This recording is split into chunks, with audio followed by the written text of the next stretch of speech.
Welcome to Timeless Tales, stories that probably were first told about 1,000 years ago, but that still have the capacity to touch into the same passions and quests that people have today.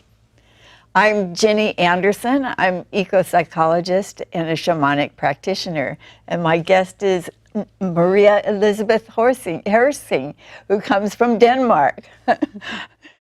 We first met a long time ago. That's right.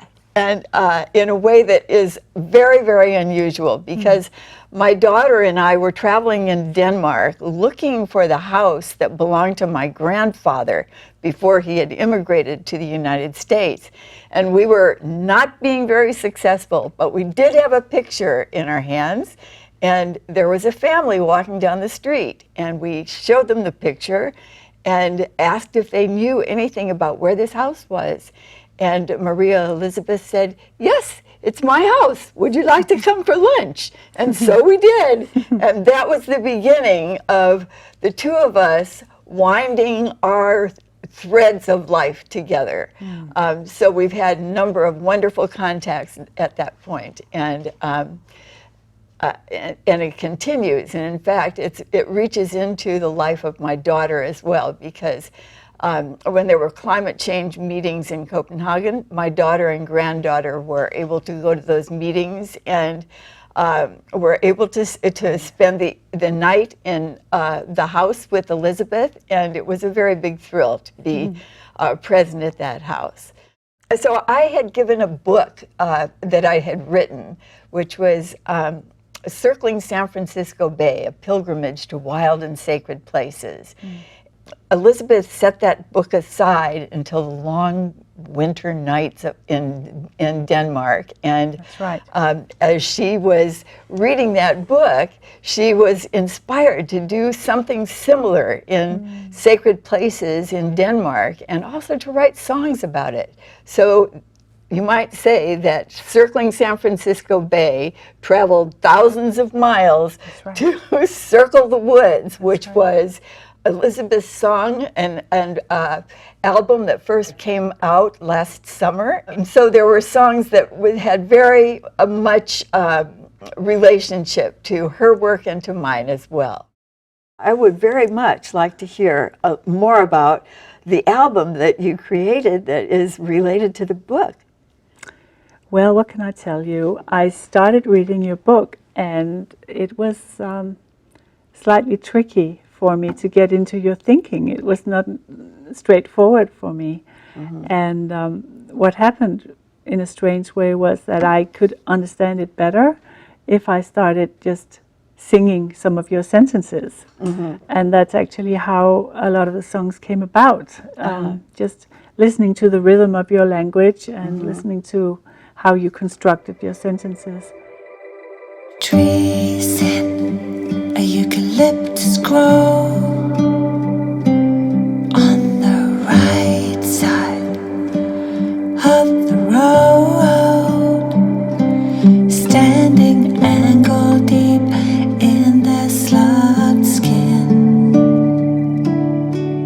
The tree trunks exposing many shades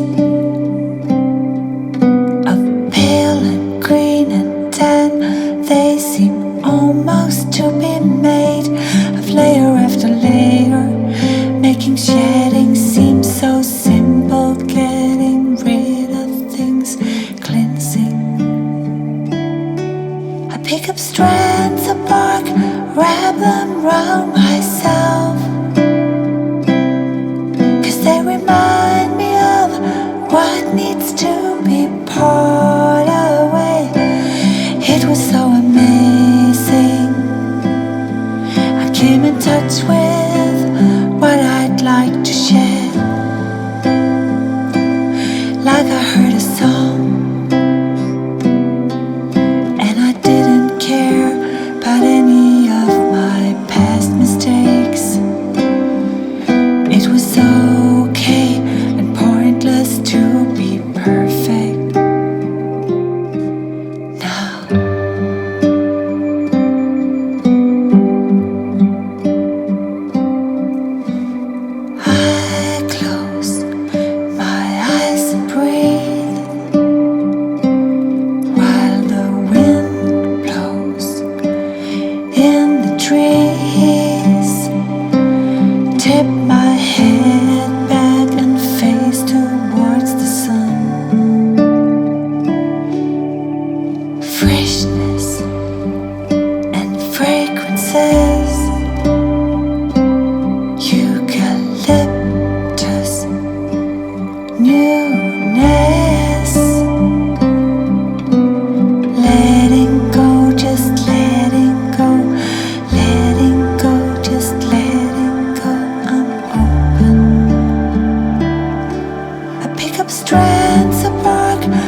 I wrote about the stream, I wrote about the woods, I wrote about the butterflies, you know, and the ability to mirror oneself in those places.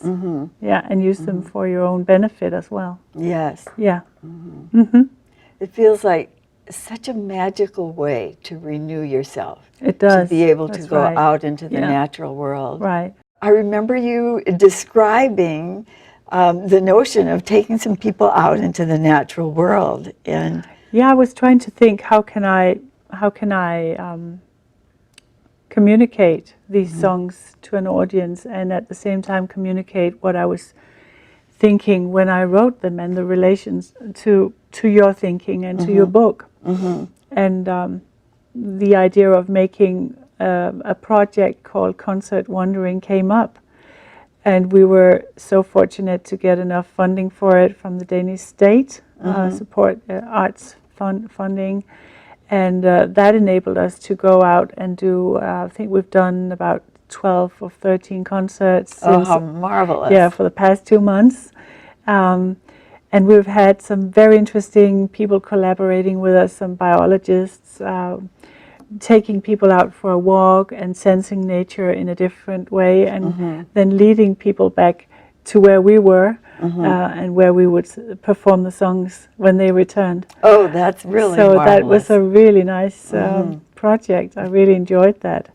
And we're done with it now, but we hope to continue next year to do some more, actually. Oh, that is Yeah, marvelous. yeah. I know that for many years I took groups of people around the Bay, and the population of the group Right. made such a difference in Right. being able to expand our experience. You know. Right. So Yeah. to have an artist with us, or someone who could work in a tactile way with the environment, was simply wonderful. You know, it really Yeah. is nice to see it from different vantage points and perspectives. Yeah, absolutely.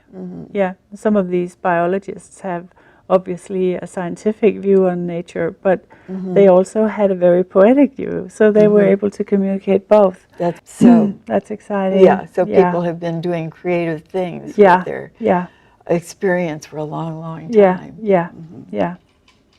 Which leads me to the telling of tonight's timeless tale, the Norse Tree of Life. So the Tree of Life was something that had existed for as long as people could remember. And it was so high that the topmost branches reached all the way up into the clouds, into the universe. And the branches were so wide sideways that you had to imagine where they ended up. So this tree was just beyond imagining. And in the topmost branches, there was an eagle that was pretty able to see quite a distance. But just to make sure that the eagle was taking in everything that could be seen, there was a hawk that lived right between his eyes. And he really had very fine vision. So between the two of them, they covered all the bases. At the foot of the tree, there was a dragon living, and the dragon gnawed on the roots of the trees, so that it was just a really unpleasant experience for the tree, for sure. And not only was there a dragon who was gnawing on the roots of the tree, in between the overlying roots, there were hordes of snakes, and they would nibble at anything that the eagle left behind. Well, there was a squirrel and you know about how squirrels move around and jump from one branch to another very quickly. Well, this squirrel would start down below and go from where go from down at the very bottom of the tree all the way up to where the eagle lived. And he'd tell the eagle lies about what the dragon had said. And then he would run back down and tell the dragon terrible things that the eagle had said. So he got them both just really, really mad as heck. And that pleased the squirrel no end. So it was really a tormented tree, I'll tell you, because there were things that were coming from every direction. There were there were stags that were nibbling on the bark and the branches and the leaves, so that it's just a miracle that that tree could survive. But I have to say it had some help, because from some unknown place far away, there were 3 mysterious figures. They were women from far, far away. And they came with great intention because they knew exactly where they were headed. There were 3 wells that were right next to the foot of the tree. And those Norns was the name of the group of people who came. One of them represented the past, and her name was Urd. So it's everything that fate has already brought about. She brought water from that well and took it to the wounds on the tree of life to heal them. And so everything that she brought that was some kind of past experience that was gelled into place and not useful, she would bring to the tree of life, and it was converted by the action that it brought to the tree to heal the tree. So the second Norn was the Norn that was related to the present time, what was happening just right this moment.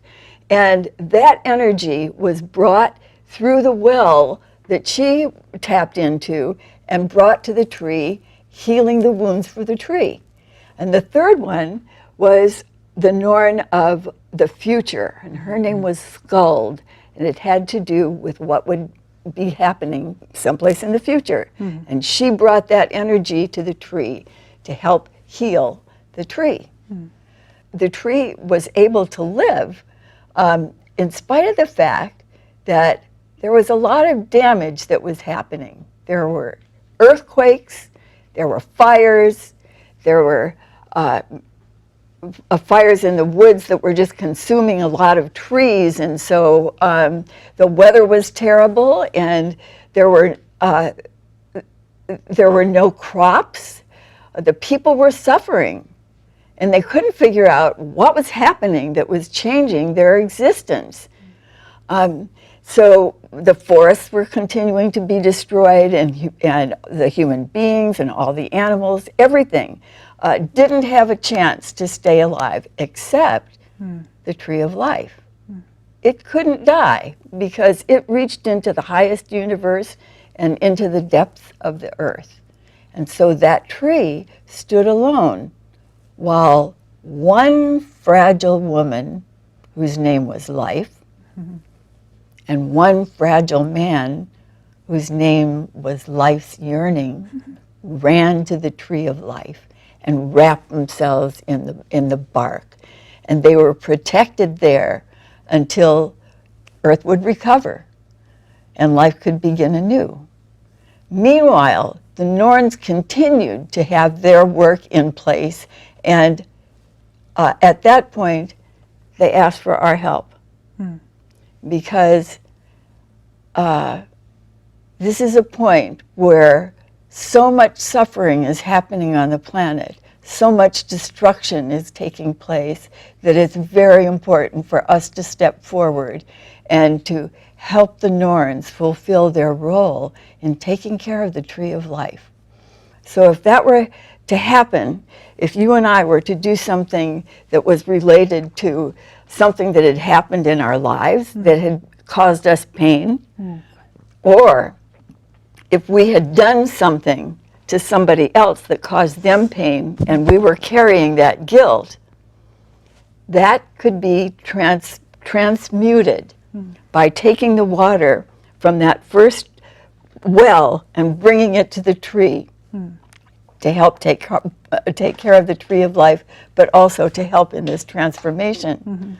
And if that Norn were around today, I think her name would be Francine Blasey Ford. Those who, the Norns who stayed with the present tense were those, and the people who came to help that Norn could pay attention to the things that were happening in a contemporary way in their lives right now, and particularly to think about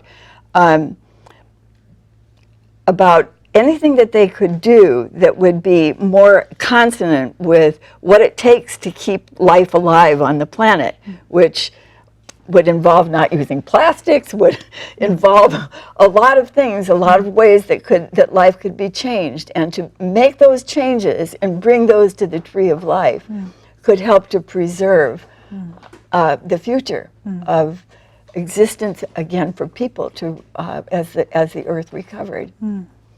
The third Norn, Skuld, who was oriented toward the future, could remind us that we need a vision. We need to develop something that would be something that we could aim for, and that we would hold that vision and help the tree of life to maintain its existence and the existence of all life on Earth.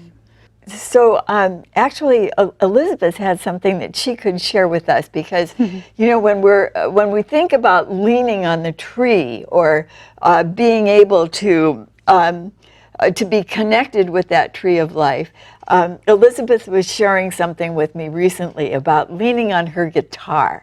So right. maybe you would share that story with us. Yeah, that's right. It's this is my tree. You know, this is actually not my guitar, but the guitar is a symbol. I didn't bring my own guitar from Denmark. I borrowed a guitar here, but having a guitar and leaning against the guitar is what I've been doing since I was 9. And whenever I felt discomfort or felt that I needed to protect myself, I would sit down and play the guitar and sing songs to it or play classical pieces to it. And so the guitar is definitely my tree. And it just so happens that the guitar that I have back in Denmark is a very special one, since it was made from a tree from Sherwood Forest in Nottingham. Oh my goodness. Yeah, so it's from, you know, Robin Hood's forest. And I picked that piece of tree myself at my guitar maker's workshop. Oh, that's really exciting. So it's a very special instrument to be carrying around and to always to have. So that's definitely a kind of tree for me to lean against. Well, you know, as I'm hearing you talk about that, I think about circling San Francisco Bay was that kind of leaning for me too, even though it wasn't leaning on something. It was an activity that carried me through the importance of being connected with the earth and with the natural world, because you can read all you want to about being in the trees or outside or what have you, but but there's nothing like actual contact with actually being there with the natural world. Absolutely. And we need to keep feeding the tree of life. Oh, absolutely. Yeah. So. And thank you for having me here. Oh, I'm so glad. Thank you so much. Yeah. It's been so much fun writing songs from your book out of Circling San Francisco Bay. That's really nice to hear. It's been great. Really nice. Thank you. We need to connect.